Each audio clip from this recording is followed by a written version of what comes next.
السلام علیکم ورحمۃ اللہ وبرکاتہ۔ مائیں جھوٹی ہیں۔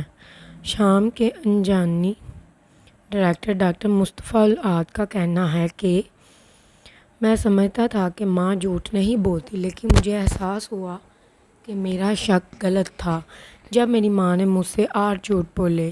یہ ہے میری ماں کے جھوٹ، تاکہ آپ کو معلوم ہو کہ ماں کیسے جھوٹ بولتی ہے۔ کہانی اس وقت سے شروع ہوتی ہے جب میں پیدا ہوا۔ میں ایک انتہائی غریب گھرانے میں اکلوتا بیٹا تھا اور ہمارے پاس پیٹ بھر کر کھانا نہیں تھا۔ جب ہم اپنی بھوک مٹانے کے لیے تھوڑے سے چاول لاتے تھے تو میری والدہ مجھے دے دیتی تھی۔ شیئر کریں، یہ چاول مجھے بھوک نہیں ہے۔ یہ اس کا پہلا جھوٹ تھا۔ جب میں تھوڑا بڑا ہوا تو میری والدہ ہمارے گھر کے ساتھ والی ایک چھوٹی سی ندی میں مچھلیاں پکڑنے جاتی تھی تاکہ میری بھوک مٹانے کے لیے ایک مچھلی بھی لائیں، اور ایک وقت میں وہ خدا کا شکر ہے کہ 2 مچھلیاں پکڑ سکے۔ چنانچہ میں نے جلدی گھر جا کر دوپہر کا کھانا تیار کیا اور دونوں مچھلیاں اپنے سامنے رکھ دیں تو میں نے پہلی مچھلی کو آہستہ آہستہ کھانا شروع کر دیا، اور میری ماں جو گوشت ہڈیوں اور کانٹوں کے گرد بچھا ہوا تھا وہ کھا رہی تھی۔ تو میرا دل ہلا تو میں نے دوسری مچھلی کو کھانے کے لیے اس کے سامنے رکھ دیا۔ تو اس نے فوراً اسے واپس میرے سامنے رکھ دیا اور کہا، بیٹا کیا تم نہیں جانتے کہ مجھے مچھلی پسند نہیں؟ یہ اس کا دوسرا جھوٹ تھا۔ جب میں بڑا ہوا تو مجھے اسکول جانا پڑا اور ہمارے پاس ٹیوشن فیس کے لیے اتنے پیسے نہیں تھے کہ میری والدہ نے بازار جا کر کپڑے کی دکان کے ملازم سے اتفاق کیا کہ وہ گھروں میں گھوم گھوم کر سامان کی مارکیٹنگ کرے گی اور عورتوں کو کپڑے پیش کرتے ہوئے۔ سردیوں کی برسات کی رات اسے دیر ہو گئی۔ میری ماں کام پر ہے اور میں گھر پر اس کا انتظار کر رہا تھا، اس لیے میں اسے قریبی گلیوں میں ڈھونڈتا ہوا نکلا۔ وہ دیکھا وہ اسے اٹھائے ہوئے ہے سامان اور گھروں کے دروازے کھٹکھٹائے ہیں، تو میں نے اسے آواز دی، ماں چلو گھر چلتے ہیں کیونکہ دیر ہو رہی ہے اور بہت سردی ہے، اور تم صبح سے کام جاری رکھ سکتے ہو۔ میری ماں نے مسکرا کر مجھ سے کہا، میرے بیٹے میں تھکا نہیں۔ یہ اس کا تیسرا جھوٹ تھا۔ ایک دن جب تعلیمی سال کے اختتام پر امتحان تھا، میری والدہ نے میرے پاس ساتھ جانے پر اصرار کیا اور میں اندر داخل ہوا، اور وہ دھوپ کی شدید گرمی میں میرے باہر آنے کا انتظار کر رہی تھی۔ میں نے باہر نکلتے ہی اسے لے لیا تو میں نے اسے شدید پیاس سے پی لیا،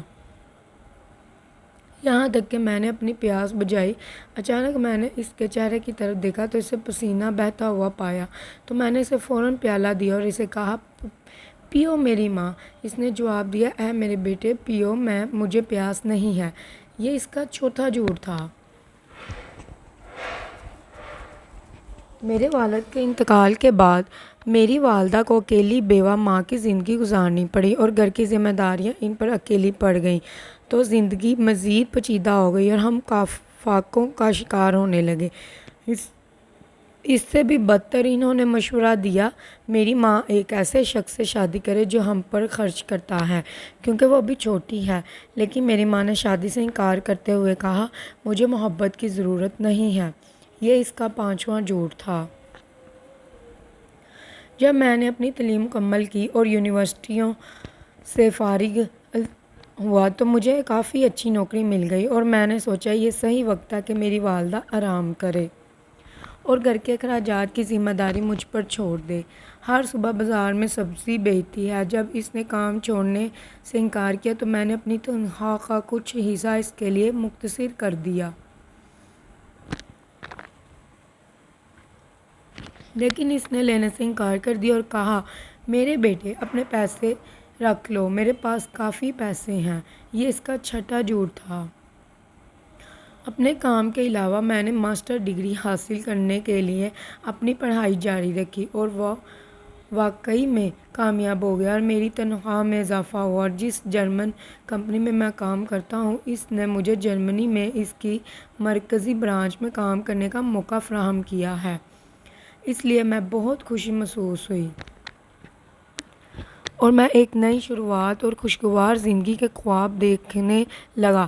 جب میں نے سفر کیا اور حالات تیار ہو گئے تو میں نے اپنی والدہ کو بلایا کہ وہ آئیں اور میرے ساتھ رہیں، لیکن انہوں نے مجھے پریشان نہ کرنا پسند نہ کیا اور کہا، میرے بیٹے، میں عیش و آرام میں رہنے کا عادی نہیں ہوں۔ یہ اس کا 7واں جھوٹ تھا۔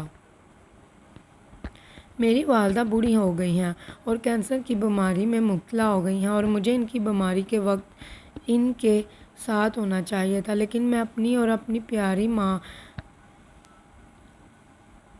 بلاد کے درمیان کیا کروں؟ میں سب کچھ چھوڑ کر ان سے ملنے ہمارے گھر چلا گیا اور میں نے اسے آپریشن کے بعد بستر پر پایا۔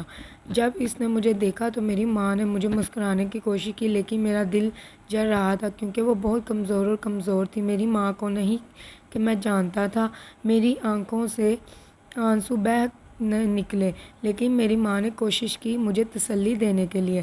اس نے کہا، میرے بیٹے، مت رو کیونکہ میں درد میں محسوس نہیں کرتا۔ یہ اس کا 8واں جھوٹ تھا۔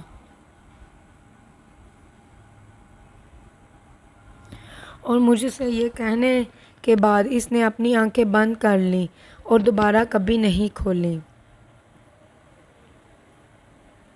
آپ سب سے گزارش ہے اپنی ماؤں کی قدر کریں، وہ جس حال میں ہے، جیسے بھی آپ کی مائیں ہیں۔